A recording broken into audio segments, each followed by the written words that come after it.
Mannequin maléfique, terrifiant réveil. Vous n'avez jamais eu l'impression d'être observé, même en pleine journée, dans un endroit censé être inanimé? J'aurais dû me méfier la première fois que j'ai croisé le regard vide d'un mannequin dans la vitrine du magasin où je travaille.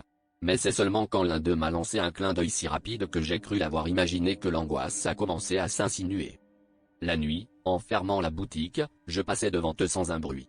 Pourtant, chaque matin, je retrouvais les mannequins dans des poses différentes, comme s'ils s'étaient déplacés pendant mon absence. Je blâmais mes collègues pour la blague, mais ils m'assuraient, jurant sur leur vie, qu'ils n'avaient rien touché. Au fil des jours, j'ai remarqué qu'ils semblaient former un cercle de plus en plus serré autour de la caisse où je faisais l'inventaire. Un soir, alors que j'étais resté tard pour terminer un rapport, les lumières se sont soudainement éteintes. Dans l'obscurité, j'ai entendu un léger frottement de plastique contre le sol, puis le bruit insidieux d'articulations rigides. Mon cœur battait à tout rompre, et l'air autour de moi semblait s'alourdir.